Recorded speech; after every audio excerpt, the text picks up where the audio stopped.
La parole de Boualem Sansal se libère, est visiblement en train de connaître une sorte d'explosion de rage et de colère. Il casse les tabous, il brise la glace sur tout ce qu'il a vécu, tout ce qu'il a subi. En réalité, toute la mésaventure qu'il a vécue en Algérie. Il s'est entretenu avec Le Monde, le quotidien Le Monde, il a un supplément. Boualem Sansal n'a pas mis sa langue dans sa poche. On voit en lui un intellectuel engagé qui a envie de dire au régime Tebboune: c'est pas parce que vous m'avez libéré que je vais fermer ma gueule. Ce n'est pas à mon âge, il le dit clairement, que je vais apprendre à tourner cette fois la langue dans ma bouche. Ce qu'il a dit Boualem Sansal dans cette longue interview ne va pas du tout faire plaisir à Abdelmadjid Tebboune. Boualem Sansal, il a dit qu'il n'avait même pas besoin de cette grâce présidentielle. Je n'ai pas demandé, je ne veux ni d'une grâce, ni d'un geste humanitaire. Boualem Sansal est devenu un monstre.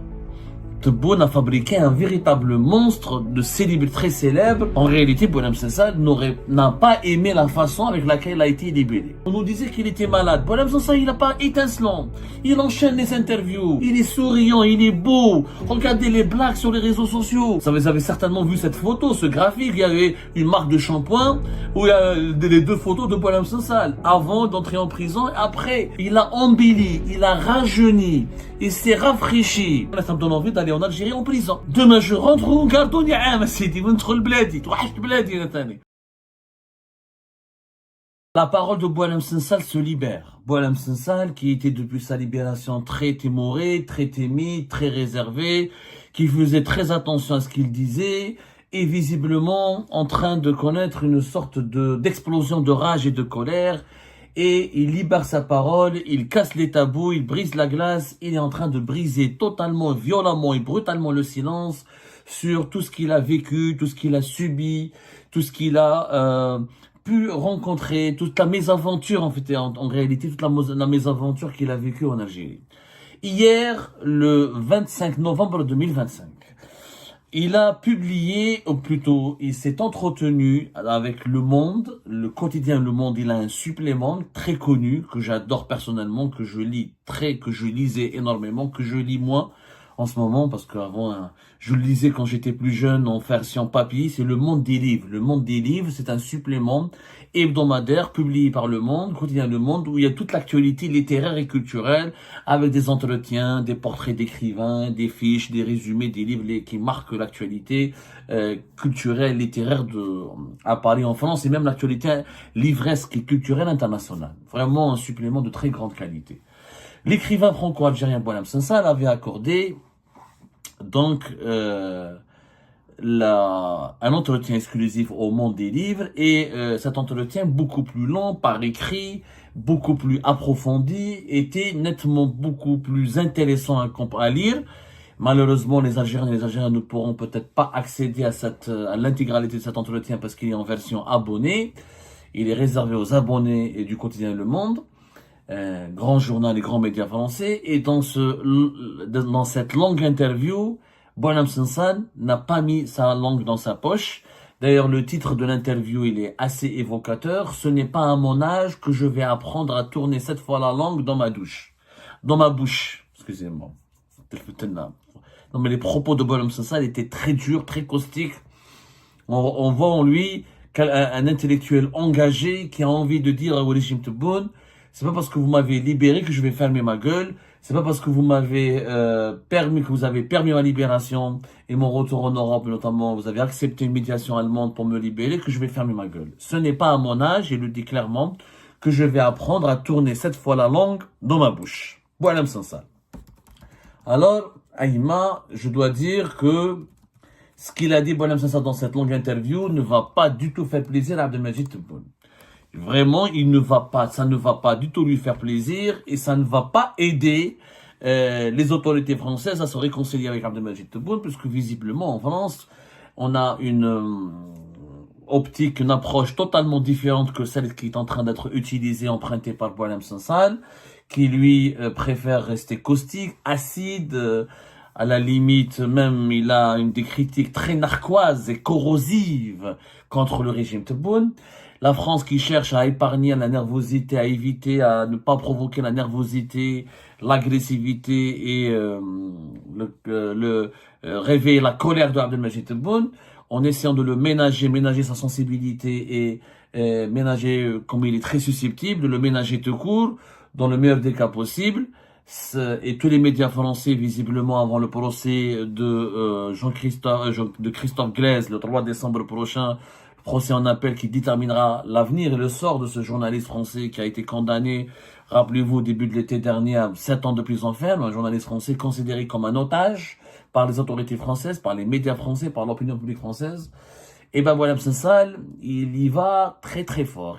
Comme on dit, il n'y va pas par le dos de la cuillère. Comme quelques extraits.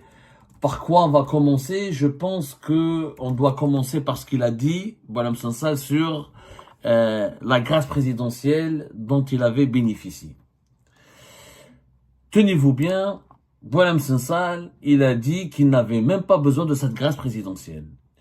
Je n'ai pas demandé, je ne veux ni d'une grâce, ni d'un geste humanitaire. Il avait dit à son épouse, avant d'être libéré le 12 novembre 2025, quand il avait été condamné à la suite de 2 procès, en mars et en juillet 2025, quand son épouse était venue lui rendre visite à la prison de Koléa pour lui parler des possibilités, des négociations entre l'Algérie et la France, et de la médiation allemande pour une grâce présidentielle, Boualem Sansal refusait totalement l'option d'une grâce présidentielle. Il disait à sa femme, préviens tout le monde, préviens tout le monde que je ne veux ni d'une grâce, ni d'un geste humanitaire. Je ne veux ni d'une grâce, ni d'un geste humanitaire. Selon Boualem Sansal, il a expliqué pourquoi il avait dit cela à son épouse qui a été d'ailleurs interviewée avec lui à Paris Match. On a vu des photos d'elle et de lui. Aujourd'hui, des époux Sansal maintenant s'affichent dans les colonnes de Paris Match. Qui l'aurait cru, qui l'aurait dit? C'est-à-dire qu'ils deviennent vraiment de véritables stars. Boualem Sansal est devenu une véritable célébrité. C'est pas si Abdelmajid Tebboune est conscient de ce qu'il a fabriqué, mais il a fabriqué, il a transformé Boualem Sansal en un simple écrivain intellectuel très peu lu, très peu connu, à l'exception d'une intelligentsia et d'une élite instruite. Et aujourd'hui, Boualem Sansal est devenu un monstre. Tebboune a fabriqué un véritable monstre de célébrité très célèbre, un monstre médiatique et un monstre politique.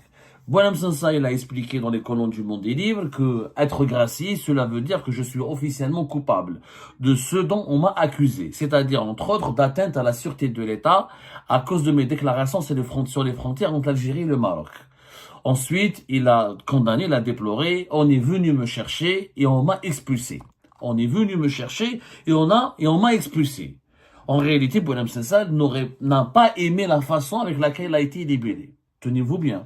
Cette Boualem Sansal ne se réjouit pas vraiment de sa libération, il se réjouit, il est content d'être libre, il est content de retrouver ses amis en France, d'être remis en liberté, d'avoir quitté la prison de Koléa, mais il n'a pas du tout apprécié ni digéré, semble-t-il, en tout cas, c'est ce qu'il nous dit dans les colonnes du Monde des Livres, il n'a pas du tout apprécié le mode d'emploi, ou le mode opératoire, le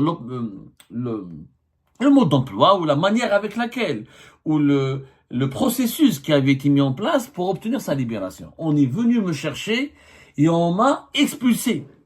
Et donc, ils se sont violentés, en fait, Boualem Sansal se sont toujours blessés, offensés, ils se sont toujours victimes d'une grande injustice.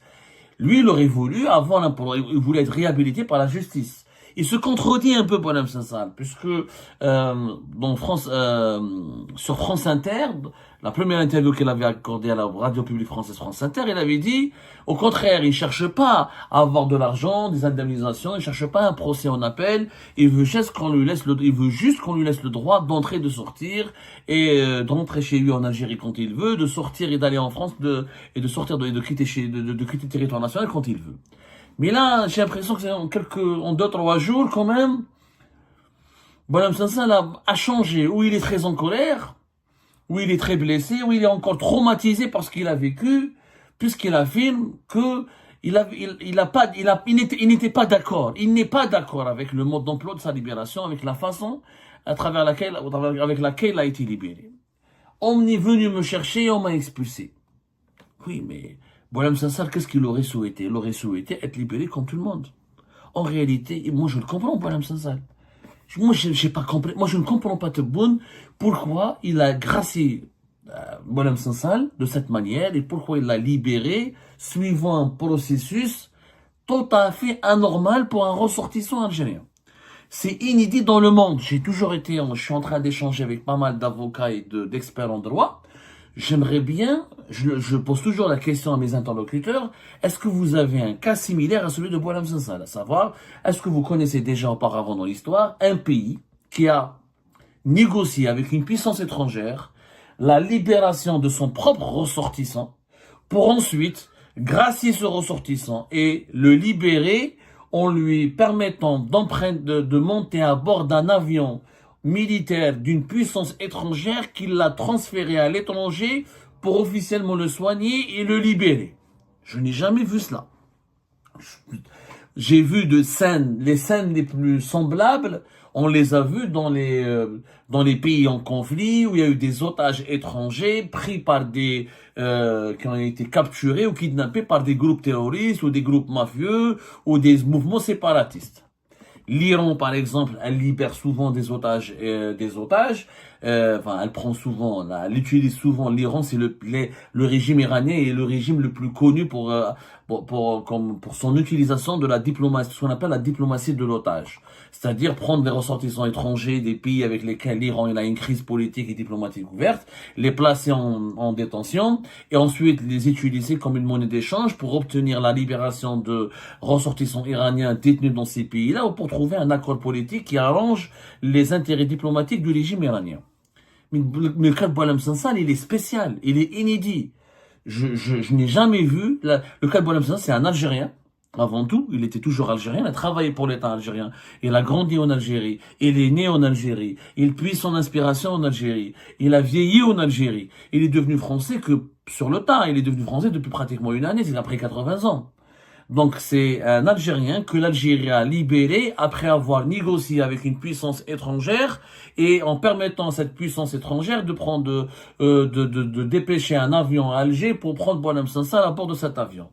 Pour le rapatrier où? Le rapatrier en Allemagne, alors que lui, il est censé rester chez lui, il est algérien. C'est du délire. C'est une affaire délirante. C'est du délire absolu. Et même même le bénéficiaire, l'heureux bénéficiaire de ce délire, qui est Boualem Sansal, qui devrait être heureux. Il est sorti de prison, il a été libéré, il a retrouvé son épouse, sa fille qui est venue de Prague pour le voir à Berlin. La presse internationale a salué sa libération, il est interviewé par tout le monde, il est courtisé par Paris Match, par Le Monde, Le Figaro, les grands médias de France et bientôt les médias internationaux. Et vous allez voir, il va faire un livre qui sera traduit en plusieurs langues et vendu par plusieurs milliers d'exemplaires, si ce n'est pas des millions d'exemplaires. Et malgré cela, il n'était pas content. Il n'était pas content. Mais il n'est pas content. Il n'est pas content de sa libération. Il sent qu'il a été utilisé comme un otage. Et le fait qu'il a été utilisé comme un otage, Boualem Sansal le vit comme une atteinte à sa dignité. C'en est une. En réalité, Boualem Sansal a été traité par Abdelmajid Tebboune comme un objet. C'est comme s'il a volé un meuble, il a volé un diamant, ou là il a volé un bijou, ou là il a volé un objet personnel précieux qui appartenait à un dirigeant étranger ou à un État étranger, et il a négocié la restitution de cet objet volé. C'est ça en réalité. Mais c'est d'une immoralité absolue l'affaire Boualem Sansal. Je sais pas si nous les Algériennes et les Algériens, on n'en parle pas assez, on n'arrive pas à débattre assez, sereinement, tellement on est encore sur l'effet de choc. On est choqué moi je suis encore choqué par l'affaire Boualem Sansal. Mais jamais dans les pires scénarios, ou dans les plus délirants des scénarios que j'aurais imaginés, j'ai jamais pu imaginer que la Boualem Sansal soit libérée de cette manière. Moi je m'attendais, Abdelmajid Tebboune va le gracier, il va quitter la prison de Corée, il va aller chez lui à Bourg-Medès, il sera protégé, voilà, il va être surveillé par les services de sécurité, et à un moment donné, une semaine, 2 semaines après, voilà, il va quitter, il va aller en France. C'est tout. Ou là, il va être libéré le jour même, il prendra lui-même l'avion, et pour aller en avion Air France, comme n'importe quel passager, n'importe quel ressortissant, je ne sais pas, mais Boualem Sansal, la manière, encore une fois, le mode d'emploi, il y a une expression modus operandi, ou comment ça s'appelle ça en latin. Le modus operandi, voilà, le modus operandi. C'est le mode de fonctionnement typique d'un criminel, ou etc. C'est un modus operandi qui est bizarre, qui est encore une fois délirant, qui est bluffant. Qui est bluffant. Le mec, c'est un ressortissant algérien. Il est libéré au bout de 48 heures après une intervention d'un chef d'État d'une puissance étrangère. C'est que c'est pas une personnalité politique algérienne ou là, l'imam de la grande mosquée d'Alger qui est parti voir Tebboune, faites un geste humanitaire au nom de Dieu, au nom de la bonne, au nom de la foi, au nom de je sais pas, de la rédemption, au nom de je sais pas quoi. Non, c'est le président allemand qui est intervenu. 48 heures après, Tebboune le libère, un avion militaire allemand. Où je décris un avion militaire allemand? Pourquoi il est parti dans un hôpital allemand? On nous disait qu'il était malade. Voilà, ça, il n'a pas étincelant. Il enchaîne les interviews. Il a fait par les matchs, il a fait une séance photo, un shooting. Il est souriant, il est beau. Regardez les blagues sur les réseaux sociaux. On m'envoie souvent, mes interlocuteurs, mes amis algériens, m'envoient des blagues que je tombe par terre. Et vous avez certainement vu cette photo, ce graphique. Il y avait une marque de shampoing où il y a les deux photos de Boualem Sansal avant d'entrer en prison et après sa libération. Il a embelli, il a rajeuni, il s'est rafraîchi. En réalité, Boualem Sansal nous donne envie d'aller en Algérie. Ça me donne envie d'aller en Algérie en prison. Et si je peux passer une année comme Boualem Sansal a collé en mode je suis libéré, ou demain je rentre. Je le dis à Tebboune, moi Abdou Sammar. Si je serais emprisonné dans les mêmes conditions que Boualem Sansal, et si je vais rajeunir, embellir, et si je vais être aussi bien soigné, aussi bien nourri, aussi bien entretenu, aussi bien traité que Boualem Sansal, demain je rentre. Demain je rentre وقعدوني عام سيدي وندخل بلادي توحشت بلادي انا ثاني الغعينه من الغربه هذه والخبزه المره اللي رانا فيها je comprends rien. Mais franchement, on est sur un nuage de délire. On marche sur la tête. Franchement, vraiment, le monde marche sur la tête. Le monde de Tebboune marche sur la tête. Et Boualem Sansal, aujourd'hui, il se révolte. Il commence à sonner la révolte. Et chacune des interviews de Boualem Sansal, les unes après les autres, le temps monte crescendo, la critique devient de plus en plus virulente, les révélations sont de plus en plus fracassantes, les